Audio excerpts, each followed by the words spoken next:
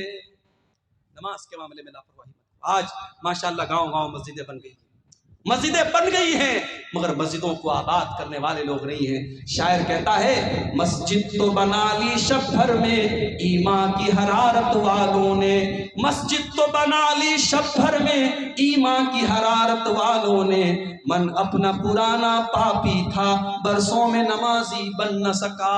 میرے بھائیوں, شاندار مسجدیں تعمیر کرنے سے کام نہیں چلے گا, مسجدوں کو نمازیوں سے آباد کیا جاتا ہے. نماز کی جب تک آپ پابندی نہیں کریں گے, اور اپنے گھر میں بھی آپ نماز کا ماحول پیدا کرو, آپ اپنی بیوی بچوں کو بھی نماز کا پابند بناؤ. اور قرآن کریم میں اللہ تعالیٰ نے اپنے نیک بندوں کی ایک دعا بیان کی کہ اللہ کے نیک بندے دعا کرتے ہیں ربنا هب لنا من ازواجنا وذریاتنا قرۃ اعین, اے ہمارے پروردگار ہمارے بیوی بچوں کو ہماری آنکھوں کی ٹھنڈک بنا دے, وَاجْعَلْنَا لِلْمُتَّقِينَ إِمَامًا, اور اے اللہ ہمیں تو متقیوں کا امام بنا دے.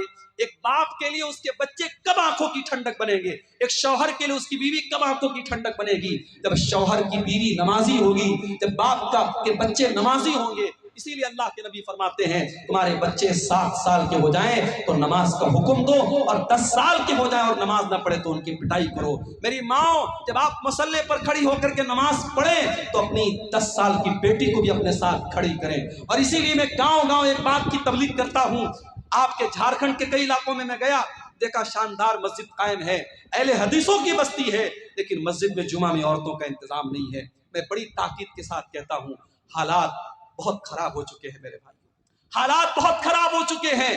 آپ دیکھیں, خبر آپ نے سنی ہوگی, ہمارے اتر پردیش کے بریلی شہر میں 8 سال تک مدرسے میں پڑھنے والی لڑکی فیس بک پر ایک غیر مسلم لڑکے سے دوستی کرتی ہے, اور اس کے بعد اس کے جال میں پھنستی ہے، اس سے شادی کرتی ہے اور ہندو مذہب میں داخل ہو جاتی ہے، اسلام کو چھوڑ دیتی ہے۔ 8 سال تک مدرسے میں پڑھنے والی لڑکی کا یہ حال ہے۔ ہماری قوم آج کہاں جا رہی ہے میرے؟ ہماری اور آپ کی بچیاں آج اسلام کو چھوڑ کر کے مرتد ہو رہی ہیں۔ شاید پوری اسلامی تاریخ میں ایسا بدترین دور نہیں دیکھا گیا تھا میرے بھائیوں۔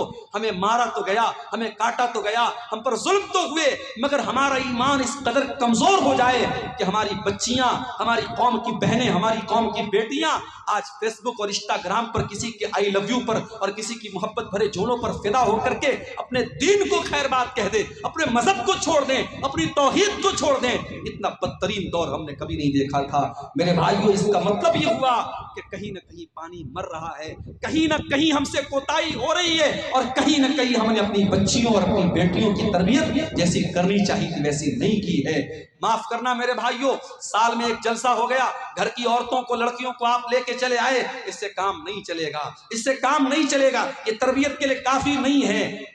آپ کے گاؤں میں اگر جامع مسجد ہے جہاں جمعہ کا خطبہ ہو رہا ہے، میں بڑی تاکید کے ساتھ کہتا ہوں، ہر وہ مسجد جہاں جمعہ کا خطبہ ہو رہا ہو، آپ عورتوں کے لیے سپریٹ انتظام کیجئے، ان کی انٹری الگ ہو، ان کا سینہ الگ ہو، ان کا دروازہ الگ ہو، پردے کا معقول انتظام ہو۔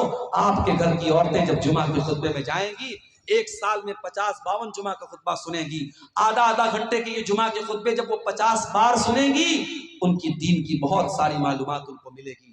آج کتنی عورتیں ہیں، ان سے آپ دین کی موٹی موٹی باتیں پوچھ لیں، نہیں بتا پائیں گی۔ ہاں، رسم و رواج کی باتیں آپ پوچھ لیں، شادی بیاہ میں کتنے جوڑے کپڑے دینا ہے، فلانے نے اپنی لڑکی کی شادی میں 12 جوڑے دیے تو یہ 24 جوڑے دے گی، اس نے اپنی بیٹی کو 10 گرام کا ہار دیا تو یہ 20 گرام کا ہار دے گی۔ رسم و رواج کے معاملے میں ہماری عورتیں ماشاءاللہ کسی سے کم نہیں ہیں۔ ہمارے بنارس میں ایک جگہ ہماری رشتہ داری میں شادی ہو رہی تھی، شادی کا سارا سامان آیا تو اس میں نے دیکھا کہ ایک پڑیا رکھی ہوئی ہے۔ میں نے پوچھا بھائی اس پڑیا میں کیا ہے؟ تو کہنے لگی یہ سہاگ کی پڑیا ہے، یہ سہاگ کی پڑیا ہے۔ اور سہاگ کی پڑیا میں کیا ہے؟ سندور رکھا ہوا ہے، ماتھے کی بندی رکھی ہے۔ مسلمان عورت کے بھی آج شادی کے موقع پہ سندور اور بندی ان کے یہاں چل رہا ہے۔ میں نے فوراً منع کیا اور سمجھایا کہ یہ اسلام کا اس سے کوئی تعلق نہیں ہے۔ اسلام میں عورت کے سہاگ کی کوئی جسمانی نشانی نہیں ہے، عورت کے نکاح کی ایک ہی نشانی ہے شوہر کے دل میں اس کی محبت، بس۔ کوئی بندی، کوئی سندور، کوئی منگل سوتر، یہ اسلام میں کوئی سہاگ کی نشانی نہیں ہے۔ آج یہ شرکیہ اور جاہلانہ چیزیں ہماری ماں بہنوں کے اندر آئی ہیں۔ میرے بھائیوں، جب تک آپ محنت نہیں کریں گے ان عورتوں کی تبلیغ پر اور کام نہیں کریں گے اپنی لڑکیوں کی دینی تعلیم پر، آپ حالات کو سدھار نہیں سکتے ہیں۔ پانی بہت سر سے اونچا جا رہا ہے، اور ہمیں اللہ کے نبی کی وہ حدیث یاد آتی ہے، آپ نے قیامت کے پہلے بتایا تھا کہ ایسا دور آئے گا، یبیع دینہ بعرض من الدنیا، دنیا کے چند ٹکوں کے بدلے میں انسان اپنے دین کا سودا کر لے گا۔ آج وہ حالات ہم دیکھ رہے ہیں کہ چند ٹکوں کے بدلے میں کتنے لوگ مشرک ہو رہے ہیں، منافق ہو رہے ہیں، کتنے لوگ داڑھی رکھ کر کے، کرتا پہن کر کے، ٹوپی لگا کر کے آج نیوز چینل پر آ کر کے، ٹی وی چینل پر آ کر کے اللہ کے بارے میں اناپ شناپ بک رہے ہیں، اسلام کے بارے میں الٹی سیدھی چیزیں بک رہے ہیں، اور شرکیہ نعرے اپنی زبان سے نکال رہے ہیں۔ یہ ایمان کی کمزوری کا دور ہے میرے بھائیوں، یہ فتنوں کا دور ہے۔ اپنے بچوں کی تربیت پر توجہ دو، خود بھی نماز کی پابندی کرو اور ان کو بھی نماز کا پابند بناؤ۔ یاد کرو ابراہیم خلیل اللہ کو، جب اپنے لخت جگر اسماعیل کو اور اپنی بیوی ہاجرہ کو جب مکہ میں چھوڑ کے جا رہے تھے، اور وہ مکہ کوئی آج کا مکہ نہیں تھا جہاں اتنا بڑا ٹاور، کلاک ٹاور موجود ہے اور بڑی بڑی بلڈنگیں موجود ہیں۔ وہ مکہ ایسا مکہ تھا کہ بے آب ہو گیا سرزمین تھی، نہ پانی کا ایک قطرہ تھا، نہ اناج کا ایک دانہ تھا۔ اس مکہ میں جب چھوڑ کے جا رہے تھے، ابراہیم کیا دعا کرتے ہیں؟ ربنا انی اسکنت من ذریتی بواد غیر ذی زرع عند بیتک المحرم ربنا لیقیموا الصلاۃ۔ اے پروردگار، اپنے بیوی بچے کو اس بیاب ہو گیا سرزمین میں چھوڑ کے جا رہا ہوں، ربنا لیقیموا الصلاۃ، اے اللہ تو توفیق دے ان کو یہ نماز قائم کرے۔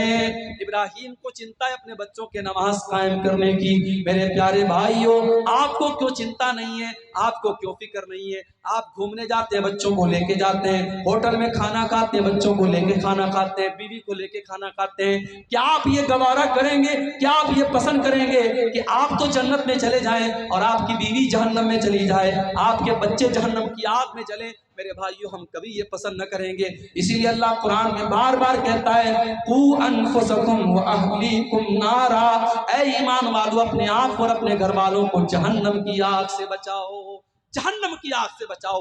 جس پریوار سے آپ محبت کرتے ہیں اسے جہنم کی آگ میں جلتا ہوا نہیں دیکھ سکتے. اسی لیے جب آپ رات میں تہجد کے لیے اٹھے تو اپنی محترمہ کو بھی اٹھائیں کہ چلو اٹھو تم پڑھو.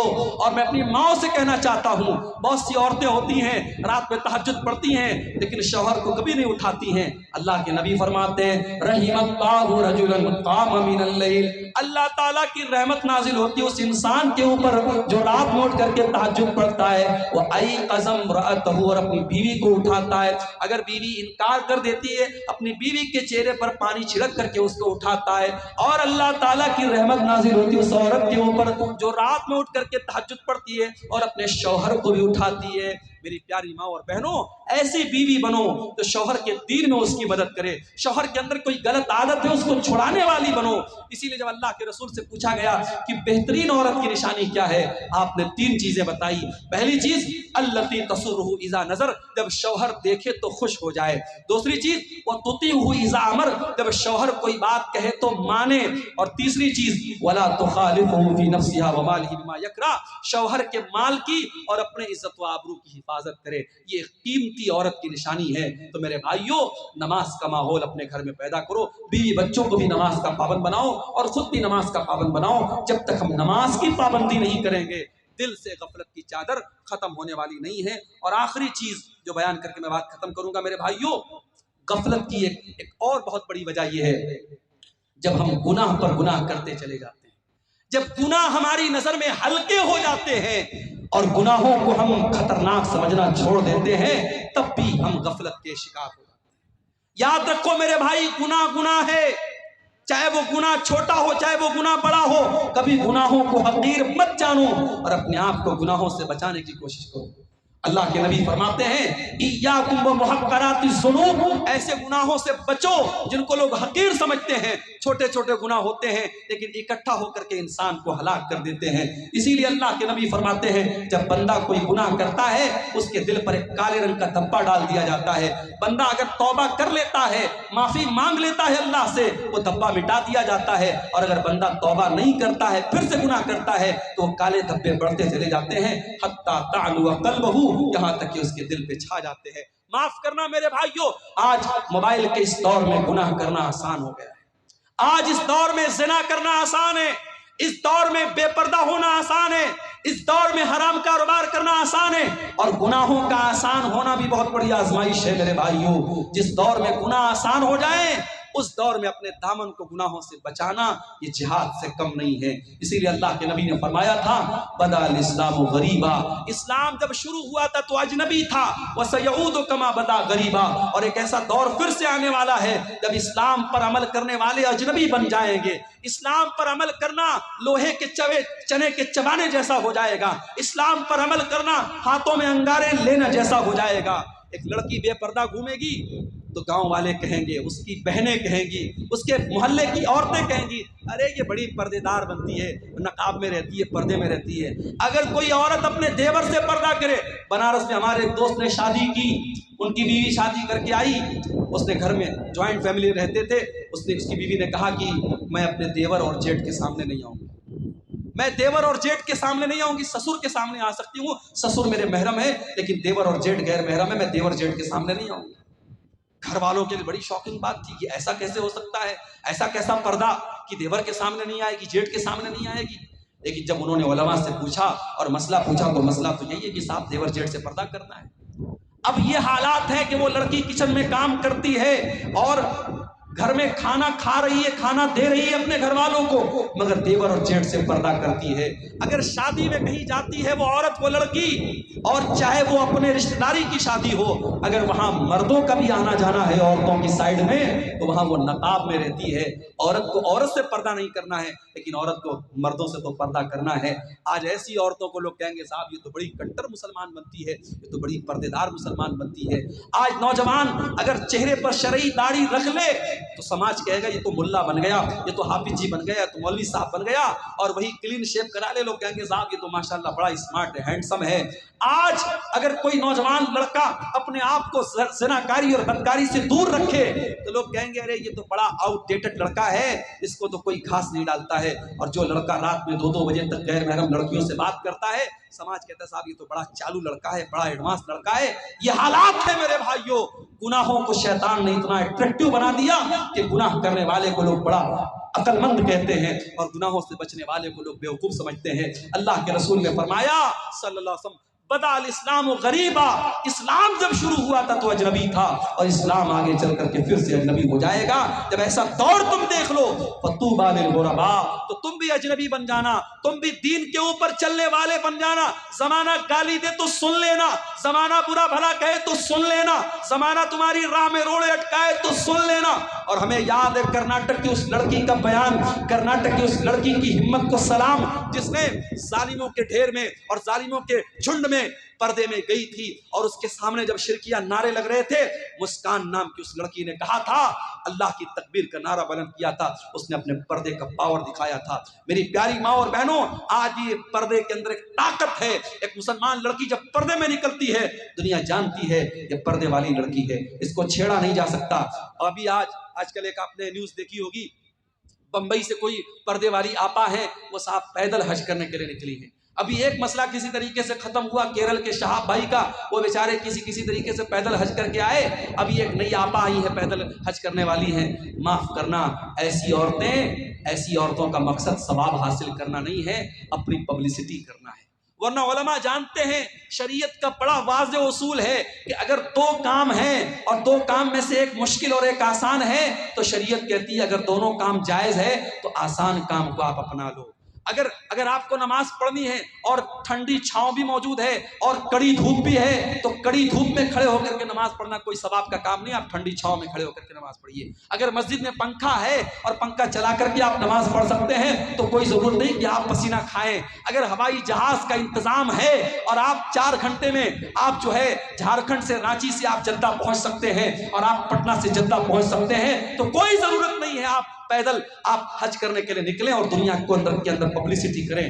آج دین کو پبلسٹی کا بھی ایک ذریعہ بنا دیا گیا ہے. میرے بھائیوں, آج حالات یہ ہیں, ممبئی کے ایک بہت بڑے کاروباری, ممبئی اور گجرات کے ایک بہت بڑے کاروباری فیملی میں شادی ہونے والی ہے.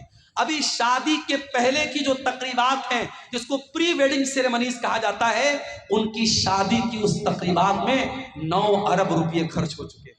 اور امریکہ سے ایک ناچنے گانے والی کو بلا کر کے 74 کروڑ روپیہ دے کر کے اسے نچوایا گیا تھا, اور میڈیا تالی بجا رہا ہے, اور ہمارے بالی ووڈ کے بڑے بڑے سپر اسٹار اس شادی میں جا رہے ہیں, کسی کو کوئی فرق نہیں پڑتا ہے. اور وہی 2 مہینے 3 مہینے کے بعد جب ہمارا بقرعید کا تہوار آئے گا اور ہندوستان بھر کے مسلمان جب قربانی کریں گے, تو اس میڈیا کو سانپ سونگ جائے گا, اور یہ میڈیا اسلام کی دشمنی میں کہے گا کہ صاحب مسلمانوں کو قربانی نہیں کرنی چاہیے, بے زبان جانور مر رہے ہیں, اتنا پیسہ جانوروں کی قربانی پر خرچہ ہو رہا ہے, اتنے پیسے سے کتنے غریبوں کا مکان بن سکتا ہے, کتنی غریب بیٹیوں کی شادی ہو سکتی ہے.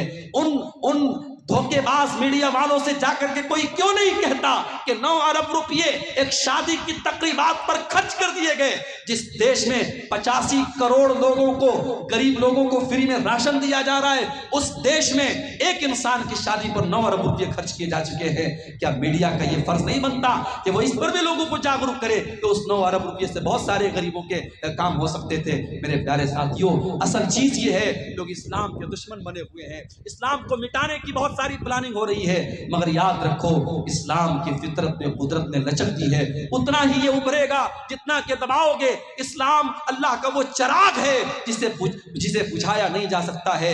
نور خدا ہے کفر کی حرکت پہ خندزن, پھونکوں سے یہ چراغ بجھایا نہ جائے گا. انشاءاللہ اسلام کل بھی تھا اور آج بھی ہے اور قیامت کی صبح تک باقی رہے گا.